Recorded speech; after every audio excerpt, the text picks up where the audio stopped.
objectification works out in literature and overall in our social and political scenarios. So thank you for such a wonderful lecture. In the Thank next you so much. session, Thank you, Akash. so now we are going to invite questions. So all the participants who are present here, I would like you to ask questions regarding today's lecture, what sir has presented in half an hour.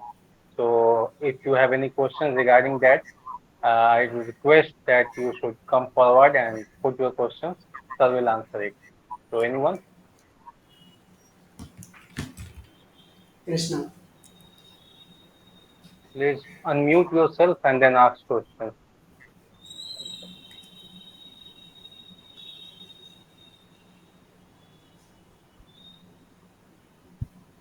Before others should ask, sir, I have a question regarding Yeah, please. literature. Yeah. So, as you have seen that in Western society, we have our Western literature in particular, we have witnessed that there is objectification of women, as you have talked about how from time immemorial, from Chaucer or earlier than Chaucer, also there is a objectification of women in literature, and literature comes from society, so there might be the same scenario in the society also. So how is the scenario of either objectification in benign form or malign form? How is the scenario in context of Indian literature or in overall Indian mythological literature? How Sita, how Draupadi, because most of these characters are much talked about in our society. So what should you call about the characterization of these mythological figures or religious figures in terms, because they are kind of got their status of goddess. So how will you look at those characters? Yeah, thank you so much. Very interesting question it is, indeed. There, you'll find that in character of Draupadi, she didn't have any choice to select one particular husband. So there is an intersectionality in objectification also. Women are commanding over the other female to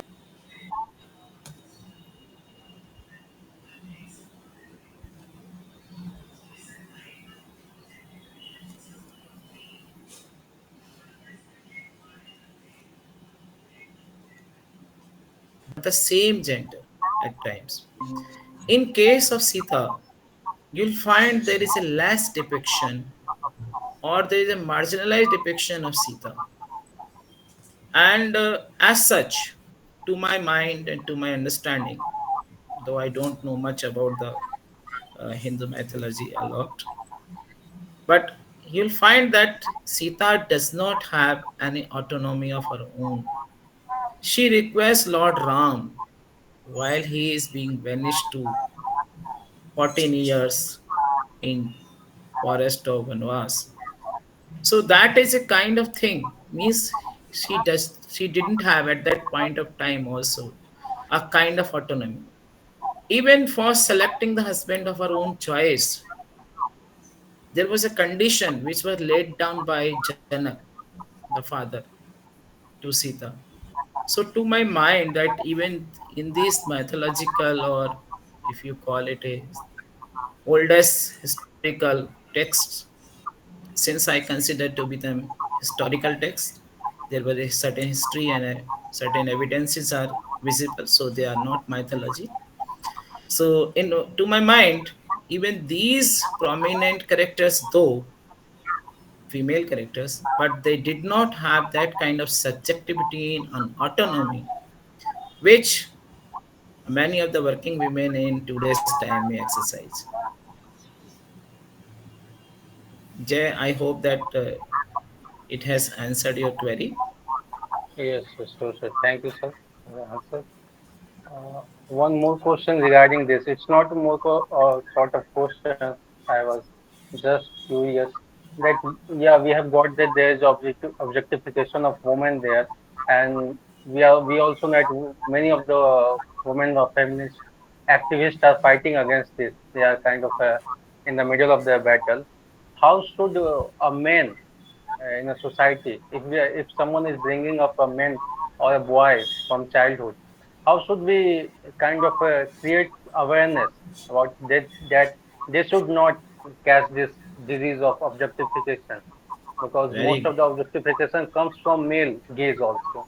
Like Laura Mulvey has said that there's a gaze of male that creates woman as an object, and on the screen we had talked about, but out of the screen also, they it's the male gaze that has been the culprit here.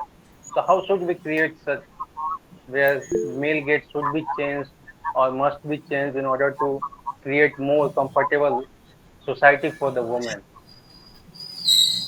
This is something actually perpetuated right from our family members, and whatever we have inculcated as values in ourselves to practice in the society.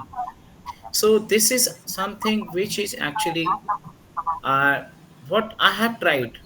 To be very frank, Jay, I once called the resource persons from the embassy of Sweden, because I have seen also and read through the data that there is less kind of objectification and stereotypical behavior or conduct being exercised in Australia.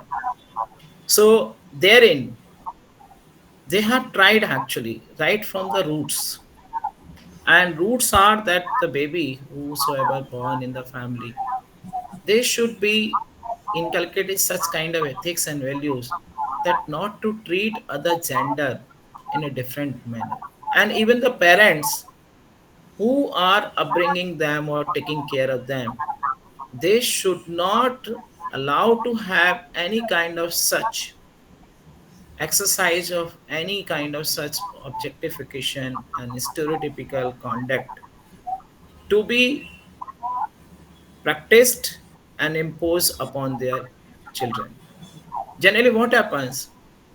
They are having a kind of prejudicial conduct towards male child. That this male child is, we should do this thing for male child, not for female. Apart from it, whenever female are there, they are considered to be that she is going to just get married, and finally she is going to be in the in-laws family. So that kind of actually mindset should not be allowed to be perpetuated by the parents. So parents are the uh, causes or factors who are inculcating or who are sowing the seeds of objectification. And by in our education system also, we should have that kind of classes or certain kinds of additional programs. And this can be, I think, uprooted. And we also, through intellectual activism like we people are doing, that you are contributing to the society in a larger way by organizing such webinars and such kind of talks series. So these issues, societal issues, should come out, and person must be aware of that these are the things which are disease ailments, and they are consuming the vitals of the society. So I hope, Thank you. Jay. Yes, yes, sure, sure. That helps a lot. Thank you so much, sir, for your answers. So, one more question is there, Satyendra Prajapati. Yes, are you there, Satyendra? If you are Yeah, there, you yes, can unmute yes. yourself. Yeah, yeah. Ask your question. Thank you for very insightful lecture, sir. Sir, I've been wondering, like, from the very root cause of our objectification comes from our literature, and as well as if you talked about English literature, it comes from the Bible itself, where they say that it is written that like she was born out of the rib of Adam. I don't know. So it's about that, and like you have touched all the points that I read Urdu literature, and most of the Urdu literature still is written on women. I mean, for example, if I say about a share, if I can speak a share in Urdu, so there is a poet called Asrarul Has Mazaz. He says, बहुत मुश्किल है दुनिया का सवरना यारो, बहुत मुश्किल है दुनिया का सवरना, तेरी जुल्फों का पेचो खम नहीं. So he compares the world with a women's locks. I mean, hair locks. So like Then your voice is not clear, Our sir. fundamental, the root cause, our literature, uh, and the issue is our like our beginning of the literature has been patriarchal. I mean, written by all the men. Most of our philosophers are male. I mean, be it Indian philosophy or Western philosophy. You see Nietzsche, you read Nietzsche, he was a hardcore anti-feminist. You read Sigmund Freud, he was a hardcore anti-feminist. He has written even later to her this.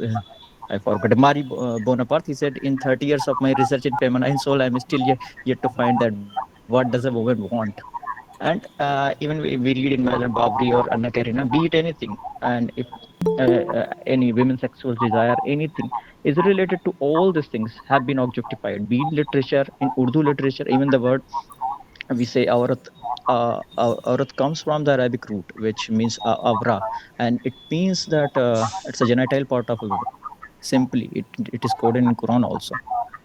So these are our fundamental, I mean, the our basic books, which are like abide. We look into that are have certain problems. Do we need to reform these things, or do we need to accept that there are problem in our basic book? Till then, I think until or unless we accept or we rectified those things, I think I don't think so. With the objectification of women will ever be ceased in this earth. Yeah, Satyendra, That was very my good observation, and your insightful and impactful observations are really good and interesting one. But one thing, as you see, Satyendra, that after reading a lot of literature, whether it be in English literature or Urdu literature or Hindi literature, now you have come to that point of now you can analyze on your own that what is good and what is bad for me. Okay, But so this is bad for me, sir. But if a so children, suppose a you child have reading, you have come to up, after reading or after being educated, you can now come to that point of judging the things, that you are not being judgmental, you are not biased, you are not having any prejudice view for the female. So that's a kind of thing which is required actually. So whatever we go through, if we analyze it and keeping the gender equality or gender justice in mind, I think these are things which can be uprooted. हाँ ये बात अलग है, it may take time, but otherwise there is a now call for action to be taken. And through literature, whatever capacity we are in, if we are in the intellectual arena, so herein also we can do something for uprooting this cause, so that we can have a gender free society or gender equality in the society of the future. yes, sir. I mean, one thing while reading Bible and Quran, I noticed, and even the Indian literature scriptures, mostly I've read Bible. So all the prophets who were came down to earth were male, and I suppose the Bible was like collected and written by the males also. This is Yeah. is it the basic But problem? nowadays, what is happening is that then you can see that most of the philosophers which I have quoted, these are the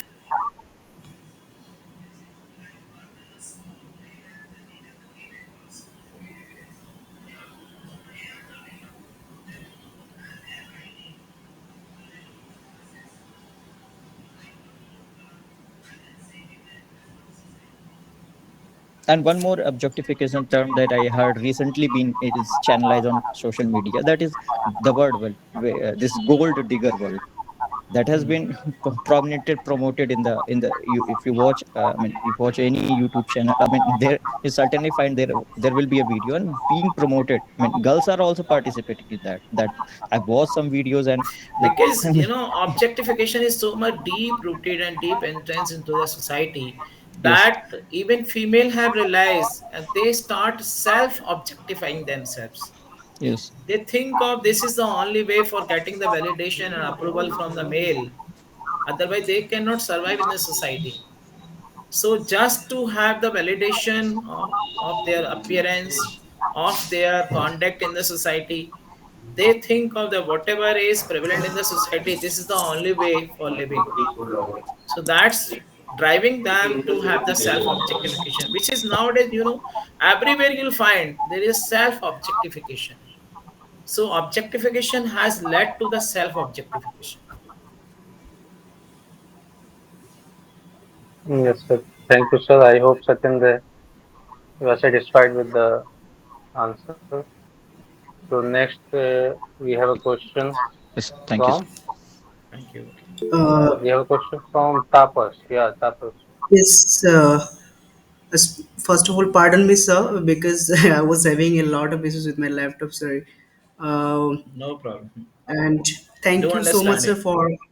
for having us such an insightful lecture. You really give uh, beautifully with your presentations the meaning of objectification and the types, and from the ancient Greek through English literature to India and current context. So I had a question regarding like how the concept of objectification is shaping the contemporary literature, like the current literatures like Arvind Adiga or whatever other writers. Do you think that the concept of objectification somehow getting balanced, like not from woman's perspective, but in a kind of, as Jay talked of, like male gauge? Is it like also applicable to the male counterpart, or how the literature responding nowadays? As such, you'll find that in media, there is also objectification of male, but proportionally, you'll find there is a objectification of female a lot by the male gaze. And as such, the balancing is concerned, you'll find that nowadays people are aware. After getting educated, you and I and everyone, I think all the participants will agree to the point that after coming to a certain stage of their intellectual vigor and caliber, they decide that they can easily distinguish what is good for them, what is bad for them. The persons who are having